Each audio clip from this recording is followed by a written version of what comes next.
Señor, muchas gracias. Es tu amor derramado en el corazón de Marcos Costa, en el corazón de esos misioneros y de esa gente que ha trabajado y está trabajando en la traducción, haciendo estas linternas multiuso. Y desde tantos años, Señor, es tu corazón derramado en el corazón de Néstor, de Gaby, de Martín, que quiere alcanzar a todas las etnias, a todas las personas del mundo. Gracias, Señor. Queremos ser sensibles a ti. Sabemos que este encuentro y la presencia de ellos aquí está en tus planes y nos abrimos a lo que tú quieres hacer de aquí en adelante, Señor. Bendito sea tu nombre y abrimos nuestro corazón ahora a tu palabra para que tu palabra llegue con la unción del Espíritu Santo a cada uno de nosotros y tu palabra nos transforme y nos lleve a la madurez, que dejemos de pensar tanto en nosotros mismos como los niños que están concentrados en sí mismos, que seamos maduros y pensemos en los demás, en los que te necesitan, en el nombre de Jesús. Amén, Señor. Muy bien, estos días en lo que me ha tocado compartir la palabra en estas sesiones plenarias, hemos hablado de qué significa la madurez de la iglesia en su conjunto. La iglesia tiene que ir creciendo, según leímos en la palabra en Efesios, hasta alcanzar su plenitud. Y señalamos 3 objetivos que Dios tiene para la iglesia, y es calidad, unidad y cantidad.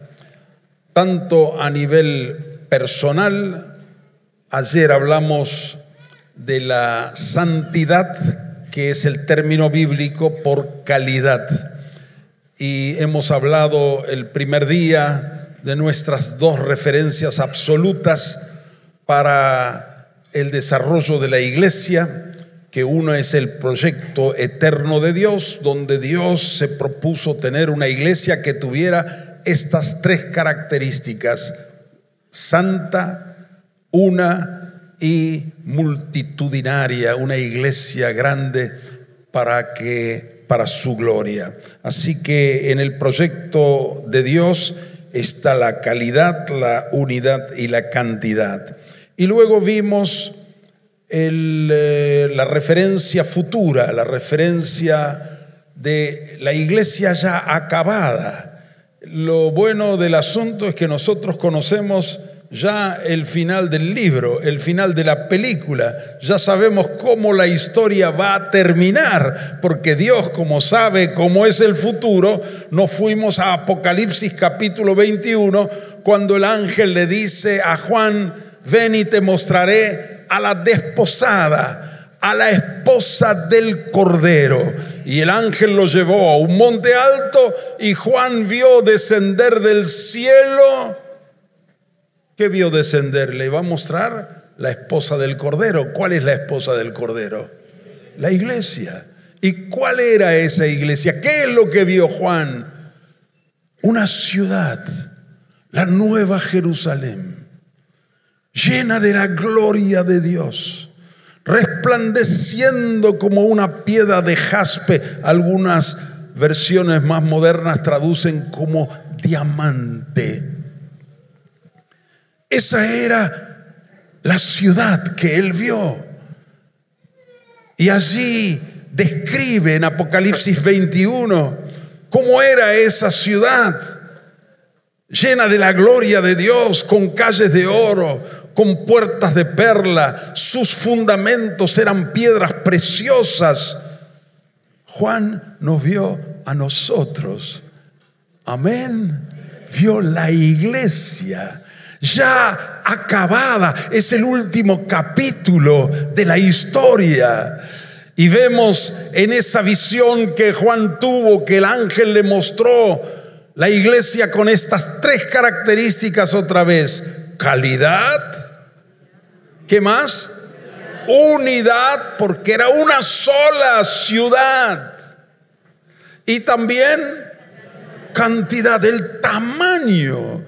Y cuando tradujimos lo que dice allí, 12,000 estadios de ancho, de largo y de alto, les dije que eso, haciendo la traducción al lenguaje que nosotros conocemos, son 2,160 kilómetros de ancho, 2,160 de largo y 2,160 kilómetros de altura. ¡Qué impresionante! No hay una ciudad en el mundo que tenga 2,000 kilómetros de ancho, de largo y de alto. No hay. Así que, hermanos queridos, lo mejor de la historia está por darse.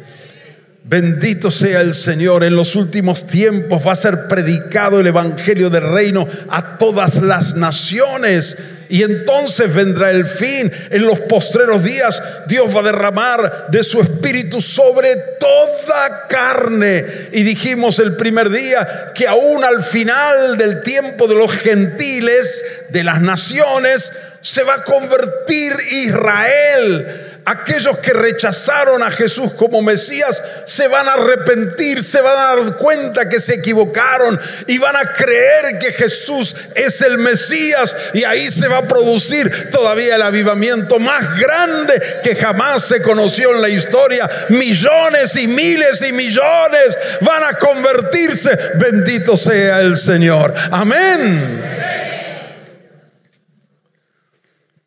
Qué emocionante es vivir en estos días. Si a mí me hubieran preguntado de antemano: Jorge, ¿en qué época de la historia te gustaría nacer? Algunos dirían: me gustaría haber nacido en el tiempo de Jesús para verlo. Y yo, sí, así cada uno puede elegir. Como no podemos elegir, podemos decir cualquier cosa. Pero si a mí me hubieran preguntado, yo hubiera dicho: justo me hubiera gustado nacer en el siglo XX. Qué casualidad, justo nací en el siglo XX. En este avivamiento, en esta renovación, cuando Dios le devolvió, como dijimos el primer día, a la iglesia la esperanza de que la iglesia no va a terminar mal en la historia. La iglesia va a recuperar su unidad, su calidad, su santidad y su crecimiento en medio de todas las naciones. En nuestra generación se dio un punto de inflexión. Las líneas divergentes que vinieron desde la Reforma para acá, que se dividieron cada vez más, en nuestra generación se quebraron, y las líneas divergentes se transformaron en líneas convergentes, y vamos avanzando en esa dirección. Bendito sea el nombre del Señor. Y la iglesia va a volver a ser gloriosa y santa, sin mancha, ni arruga, ni cosa semejante. La iglesia va a volver a ser la luz del mundo, la sal de la tierra, y las naciones van a ser transformadas en el tiempo final, como fueron transformadas las naciones en los primeros siglos de la era cristiana. Bendito sea el Señor. Así que hoy quiero hablarles de la cantidad. Ya hablamos de la unidad, de la calidad. Más detenidamente hablamos de la calidad, de la santidad ayer, porque el tema es avanzar hacia la madurez. Pero una iglesia madura, como dije en la oración, no es la iglesia que está preocupada por sí mismo, sino por los demás. A un niño hay que darle de comer. Un bebé, ¿cómo dicen acá? Guagua. ¿Cómo dicen? ¿Bebé? ¿Bebé? Guagua es en Chile, ¿no? Guagua en Chile. Gracias. Entonces, a un bebé alguien lo tiene que atender, pero en la medida que crece, ya el niño, ya puede alimentarse solo. El joven, el adolescente se cuida de sí mismo. Pero cuando uno llega a la madurez, ya es padre, está cuidando de otros. Y la iglesia necesita llegar a la madurez. Amén. No mirarse a sí mismo, sino pensar en los demás. En Buenos Aires hemos relanzado nuevamente con el Consejo de Pastores de la ciudad de Buenos Aires un plan que se llama el pastoreo de la ciudad. De tal manera que no seamos pastores de nosotros mismos, la iglesia pastoreándose a sí misma, sino que seamos los pastores de la ciudad, los maestros de la ciudad, los diáconos de la ciudad, que seamos los evangelistas, los profetas de la ciudad, los apóstoles de la ciudad, los servidores de la ciudad, de tal manera que la iglesia alcance madurez y no se mire a sí misma, sino mire hacia afuera, mire hacia los demás. Eso es lo que el Señor quiere de su iglesia. ¿Cuántos dicen amén? Entonces, para hablar de cantidad, la pregunta es esta. Ya sabemos que Dios tiene un proyecto eterno. Él quiere una familia de muchos hijos semejantes a Jesús. Una familia, unidad, muchos hijos, cantidad, semejantes a Jesús, calidad. El orden de los factores no altera el producto. Así que está todo dicho en esa frase. Ahora la pregunta hoy es: ¿a quiénes incluyó Dios en su proyecto eterno? ¿A quiénes? Esa es la pregunta. ¿A quiénes? Hubo en los siglos pasados una discusión teológica que aún quiere resucitar en este siglo. Está queriendo todavía algunos discutir esto en internet y no sé cuánto. Bueno, la discusión era entre los calvinistas y los arminianos. Unos enfatizando la predestinación cerrada de que Dios ya tiene destinado aquellos que van a ser salvos y aquellos que se van a perder. Y los arminianos que decían que no, que eso no era así. Bueno, esa discusión, vana discusión, inútil, a veces dividió la iglesia durante mucho tiempo. Entonces yo hago la pregunta: Dios tiene un proyecto eterno, y la pregunta es: ¿a quiénes incluyó en su proyecto eterno? Entonces yo respondo esa pregunta con 5 preguntas para que se responda a través de la palabra de Dios. La primera pregunta: ¿a quiénes Dios creó para Él? ¿A quiénes?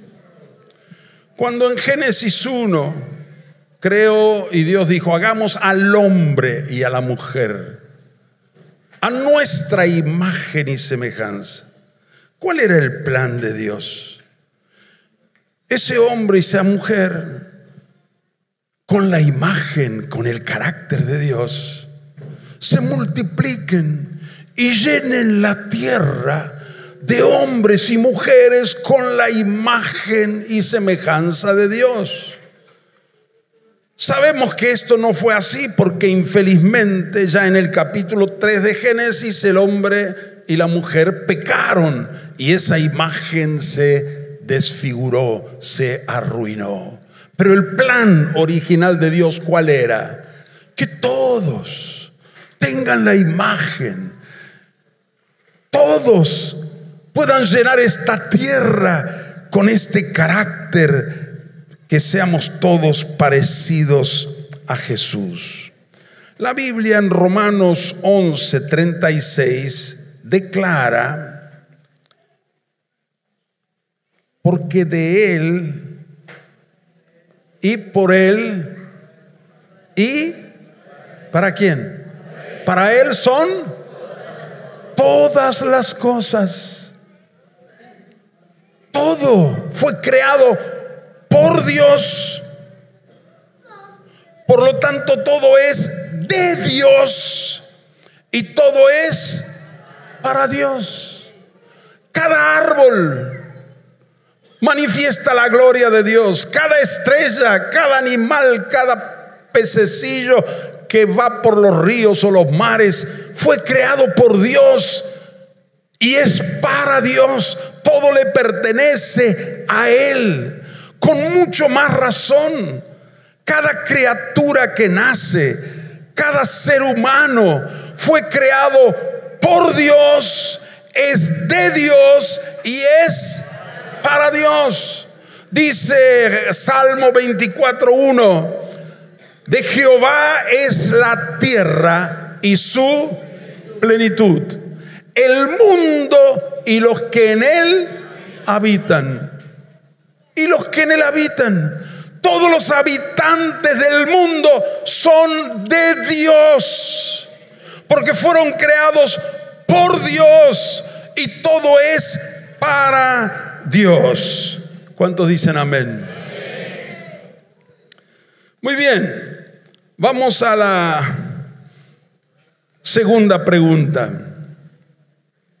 que responde a la primera gran pregunta: ¿a quiénes incluyó Dios en su proyecto eterno? Dios le dijo a Abraham: vete de tu tierra y de tu parentela, ve a la tierra que yo te daré. Yo te bendeciré y serás bendición, y en ti serán benditas ¿cuántas familias? Todas las familias ¿de quién? De la tierra. Entonces la segunda pregunta es: ¿a cuántas familias se propuso bendecir Dios con la simiente de Abraham? A todas las familias de la tierra. Ese es el corazón de Dios. Dios no desistió de su plan original cuando creó al hombre y la mujer. El pecado es un desvío del plan de Dios, pero Dios escogió a un hombre, una familia, para que a través de esa familia formara una nación, Israel, y a través del descendiente de la simiente de Abraham bendecir a todas las familias de la tierra. Amén. ¿Está claro eso o no está claro? Amén. Y cuando Dios le dio la prueba máxima de obediencia a Abraham, le dijo: toma a tu hijo, ese hijo, años para que naciera, Isaac. Y cuando el niño era adolescente, Dios le dice: toma a tu hijo, a tu unigénito, y llévalo al monte Moria y ahí sacrifícalo para mí. Y Abraham obedeció. Tremendo es. Y llevó la leña, llevó el fuego, llevó el cuchillo. Y el hijo le dice: ¿y el cordero? Dios proveerá. Y cuando llegaron a la cumbre del monte, puso la leña, encendió el fuego y tomó a su hijo para sacrificarlo. Levantó el cuchillo para obedecer a Dios. Dios le dijo: basta, no lo toques, solo quería probarte. Y ahí Dios juró. El anterior prometió, pero aquí juró. Y como se leyó el primer día en Hebreos 6, interpuso juramento, lo cual indica inmutabilidad. ¿Y qué le dijo Dios a Abraham? por cuanto obedeciste a mi voz, en ti serán benditas todas las naciones de la tierra. Es lo mismo, todas las familias y todas las naciones, porque las naciones están formadas por familias. Pero aquí hay un juramento. Dios se propuso que en la descendencia de Abraham todas las naciones serán bendecidas. Amén. Tercera pregunta: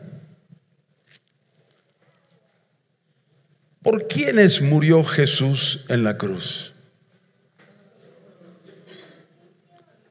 ¿Por quiénes?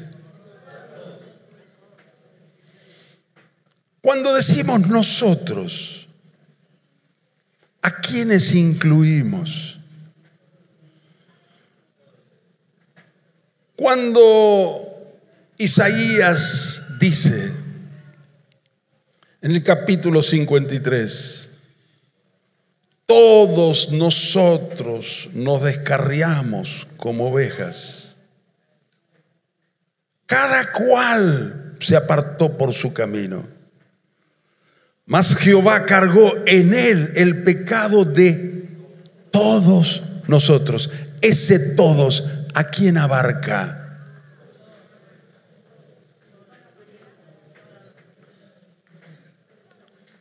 Porque en Israel se mataba un cordero por año, pero era solo por Israel, para hacer expiación de los pecados de Israel. Era simbólico. Pero cuando Isaías dice, cargó en él el pecado de todos nosotros, ¿a quiénes abarca?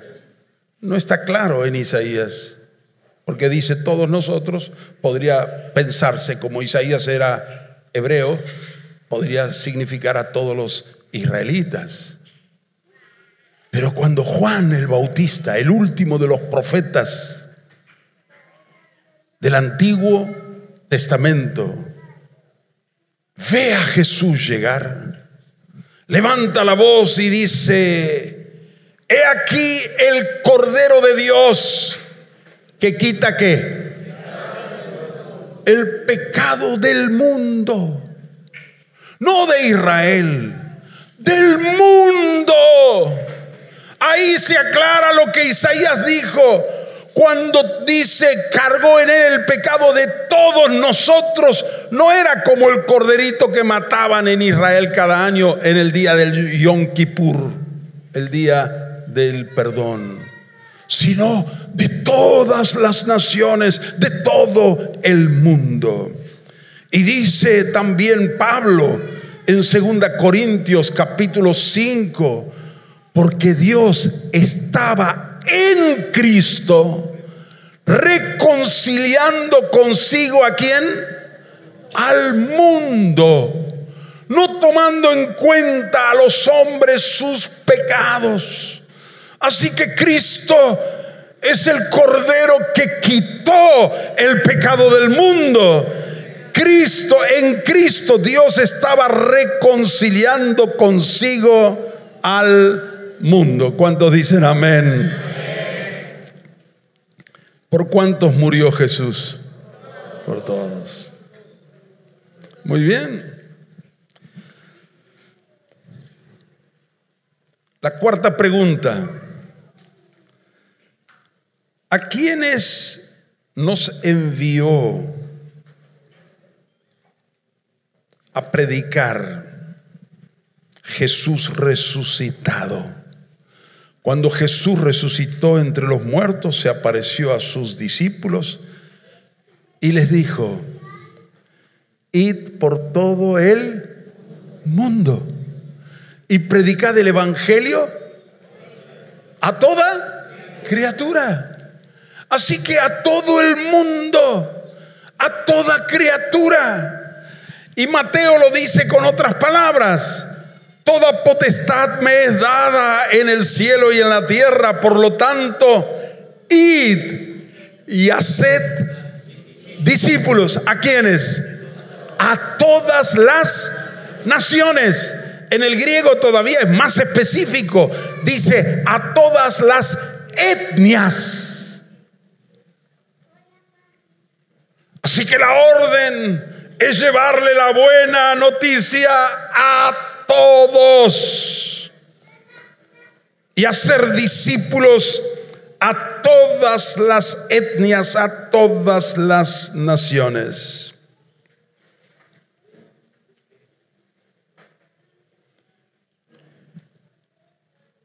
La última pregunta: ¿cuál es la voluntad de Dios? ¿La salvación de quiénes? La voluntad de Dios. Y Pablo lo dice claramente en 1 Timoteo capítulo 2, versículo 4. Dice: el cual, refiriéndose a Dios, quiere que todos los hombres sean salvos y vengan al conocimiento de la verdad. Ahora, esta palabra quiere en castellano es un poco débil, porque puede ser simplemente una expresión de deseo. Sí, Dios quisiera. Pero aquí en el griego, la palabra quiere es el verbo de la palabra voluntad, lo cual se podría traducir más precisamente así: la voluntad de Dios no es simplemente que quiere, que desea. La voluntad de Dios es que todos los hombres sean salvos. Eso es lo que Dios quiere. Esa es su voluntad. Ahora, Dios no es un tirano, no es un dictador, no va a obligar a nadie. Pero su voluntad, su previsión, su provisión, su plan es que todos sean salvos y vengan al conocimiento pleno de la verdad. Amén. Y también Pedro dice en la segunda epístola de Pedro, dice allí, vamos a leer,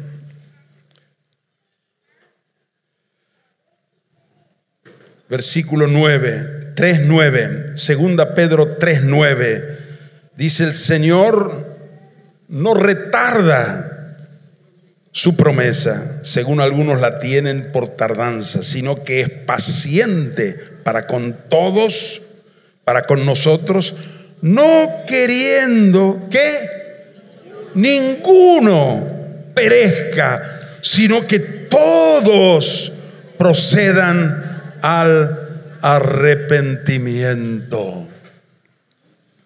Amén. Ahora nos queda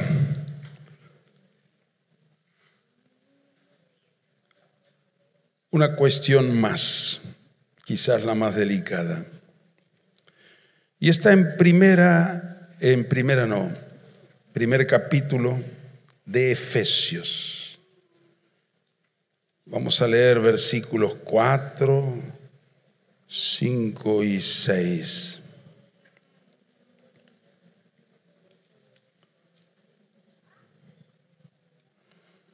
Cuando dice Pablo aquí, según nos escogió, nos,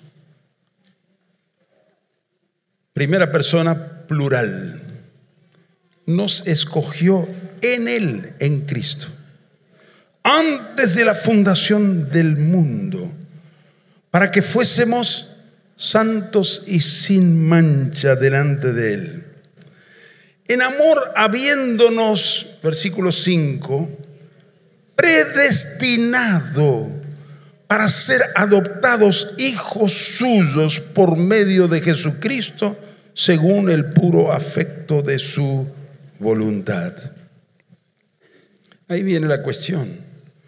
Cuando dice Pablo, nos escogió, primera persona plural, habiéndonos predestinado, ¿a quién? A nosotros. ¿A quiénes abarca esa primera persona plural? ¿A quiénes escogió? ¿A quiénes predestinó? Para adoptarlos como hijos suyos por medio de Jesucristo. Y aquí tengo que hacer una importantísima aclaración. Predestinar no es lo mismo que destinar. Tiene el verbo destinar, pero tiene un prefijo, pre, y hace una gran diferencia. Los musulmanes creen en el destino. Los musulmanes en su teología afirman que cada persona que nace ya está destinado para el cielo, que le llaman paraíso, o para el infierno. Ya está destinado. Haga lo que haga, es así. Incluso los musulmanes creen en el destino, en la fatalidad. Y ellos tienen una máxima que dice así: nadie muere en la víspera. Ya está marcado el día que vas a morir, así que hagas lo que hagas, el día ya está marcado. Por eso nosotros tuvimos hace algunos años atrás un presidente que se llamaba Carlos Menem, que era de familia musulmana, pero él luego se convirtió al catolicismo. Él se hizo católico, pero su mentalidad era musulmana. Por eso él no quería llevar guardaespaldas, porque él decía: nadie muere en la víspera. Así que yo puedo ser temerario, puedo arrojarme de la terraza de un alto edificio, total. Si no estoy destinado para morir en ese día, no voy a morir. Eso es un horror, eso no es cristianismo. Eso es una idea musulmana.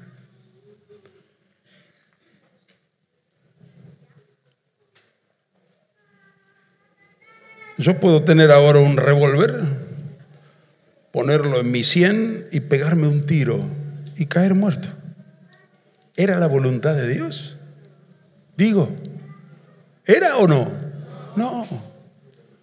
La Biblia nos enseña: no tentarás al Señor tu Dios.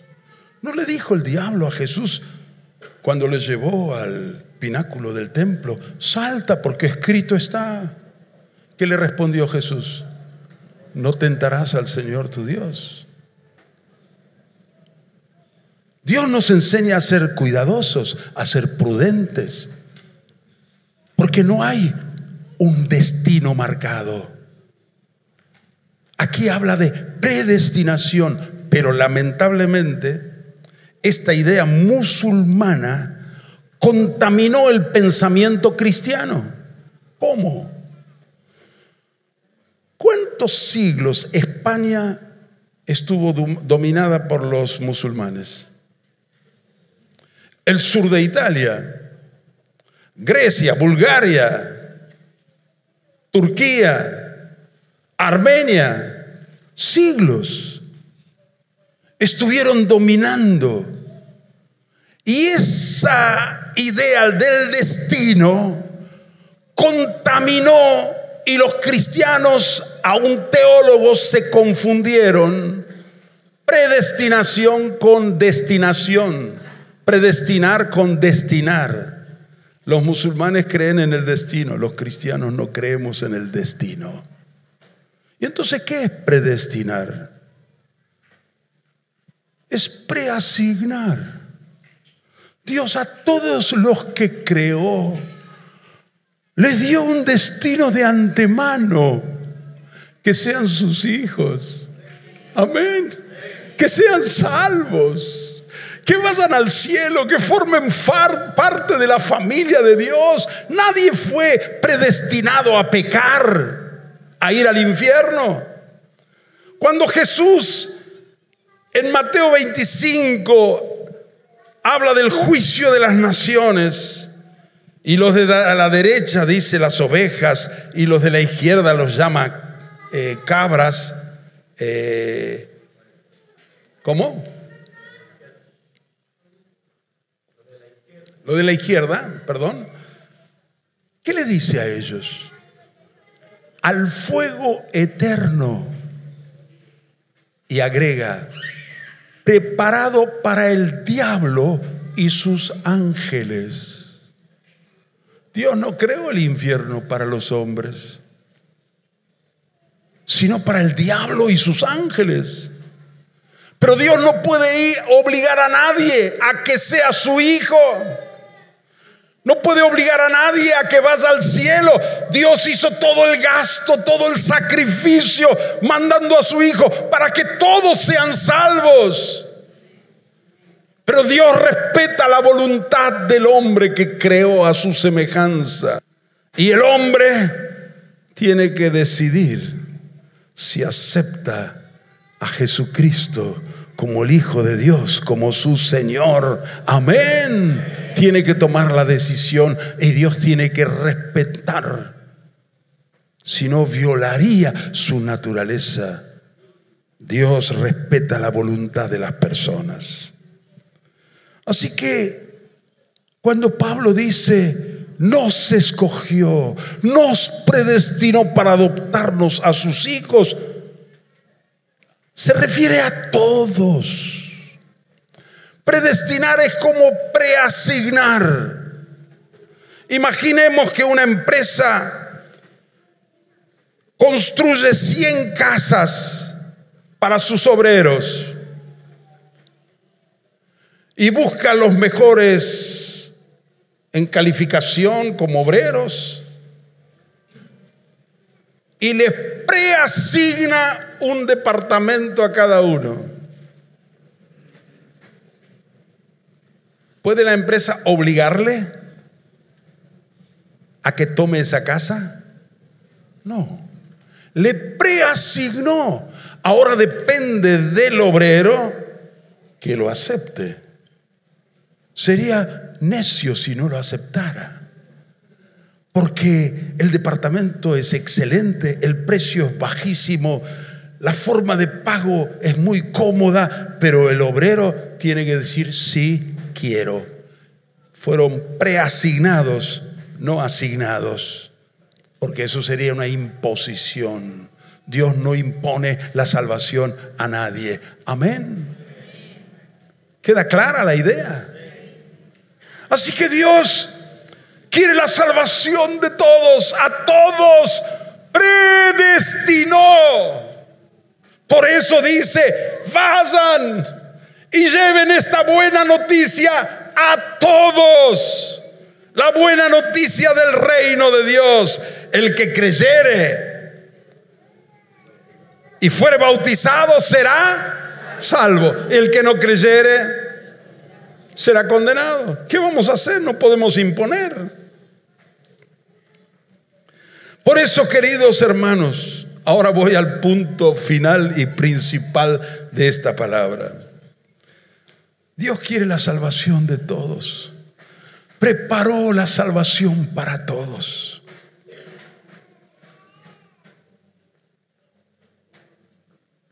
Y Dios te llama a ti, me llama a mí, a predicar el evangelio. Amén. ¿A quiénes? A todos. Y Pablo era tan fuerte esta convicción que tenía, que dice él: a todos soy deudor.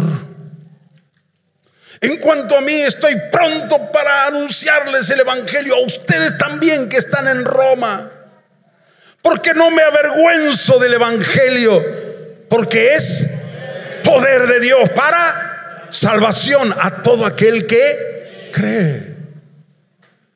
Yo tengo una buena noticia para todos, pero tiene que creer, tiene que aceptar. A todo el que cree. Así que no tenemos que desechar a nadie, ni al homosexual, ni al drogadicto, ni al narcotraficante, ni al presidente corrupto, ni al ladrón, ni al hombre bueno, a la mujer buena, hacendosa de su casa. Es para todos. Y esta es nuestra responsabilidad. Dios nos llama a colaborar con Él, a compartir con todos las buenas noticias del reino de Dios. Todos necesitan y merecen saber que Dios les ama y que tiene un plan maravilloso para sus vidas. Amén. No todos responderán positivamente al llamado del Señor, pero hay muchos en este país que tienen hambre y sed de justicia. Cada uno de nosotros, al ver a nuestro vecino, compañero de trabajo, compañero de estudio, al ver a un conocido o un desconocido, debemos acercarnos y darle esta buena noticia. Mirarle a los ojos con amor, con una sonrisa, y decirle: Dios es tu creador. Tengo una buena noticia para ti. Dios te conoce muy, muy bien. Y Él te ama mucho. Tú no naciste para vivir así como estás viviendo. No naciste para pecar. Dios tiene un plan maravilloso para tu vida. Él quiere que seas su hijo, su hija. Él quiere que vivas una vida linda, santa, pura. Naciste para ser hija de Dios, hijo de Dios. Naciste para Dios, para su gloria. Dios tiene un plan para que tu vida sea una vida de victoria, una vida linda, una vida abundante. Dios quiere que vos, tú y yo seamos como Jesús. Hay tantos a nuestro alrededor que están lejos de Dios, están heridos, atados, engañados, confundidos. Viven practicando el pecado, están destruyendo sus vidas. Están perdidos y no lo saben. Son como ovejas que no tienen guía, no tienen pastor, no tienen enseñanza. No saben cuál es la verdad. Los padres no saben qué hacer con sus hijos. Los ven que avanzan hacia las drogas y los vicios y el sexo libre. Y la gente está mal, está confundida, está dolorida. En cada familia hay dolor, hay problemas, hay sufrimiento. ¿Cómo me puedo callar? Si yo conozco la verdad, yo tengo la solución para esa gente. ¿Cómo me puedo callar? Si yo tengo una buena noticia que les puede cambiar completamente la situación. Le puede cambiar la vida, la familia, no solo aquí en la tierra, sino en la eternidad. No puedo callarme. En el nombre de Jesús, hoy te invito a que tomes esta decisión. No me voy a callar. Amén. Voy a dejar de lado la vergüenza, la timidez. ¿Qué me importa la vergüenza y la timidez? Que me digan, que se rían, que se burlen, que me rechacen, pero alguno me va a aceptar. Alguno se va a salvar, y otro más, y otro más. Amén. Necesitamos esta mañana tomar una decisión. No me voy a callar más, en el nombre de Jesús. Amén. Voy a compartir lo que tengo. Ese es el deseo de Dios. Lo que me mueve es el amor de Dios hacia esa gente. Dios hizo el sacrificio mayor, entregó a su Hijo por todos ellos. Yo tengo que hacer el sacrificio menor, pero sacrificio al fin. Tengo que superar mi comodidad, mi tranquilidad de buscar la vida más cómoda. Tengo que tomar la cruz y seguir a Jesús.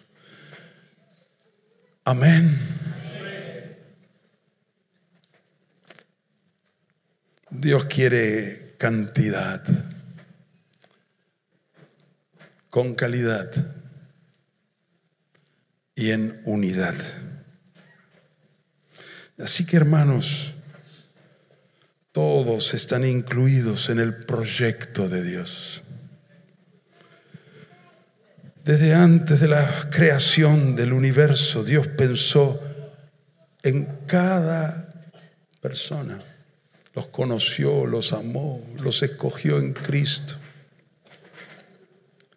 para que fuesen sus hijos.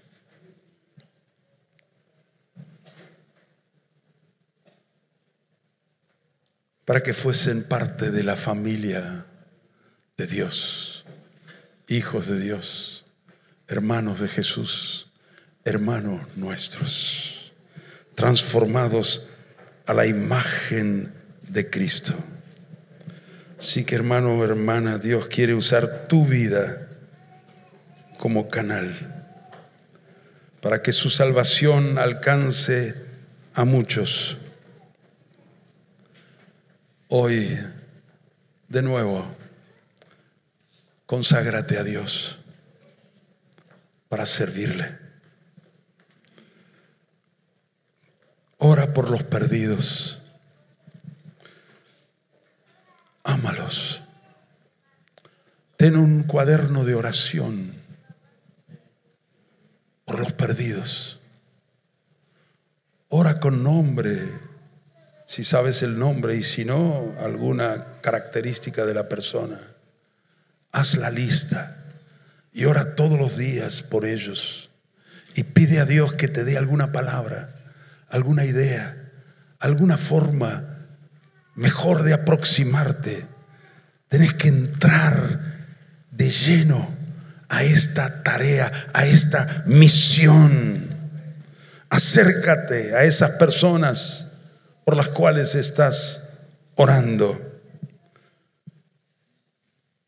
Saluda a los que no acostumbrabas a saludar. Acércate a los que no te acercabas. Deja que el Espíritu Santo te guíe. Deja que Dios sea creativo en la evangelización. Todos necesitan, todos merecen oír el Evangelio. Pablo dice a Timoteo: Timoteo, yo ya me estoy por morir. He acabado la carrera. He guardado la fe. He terminado la batalla. Ya mi partida está cercana. En la segunda carta, yo me voy.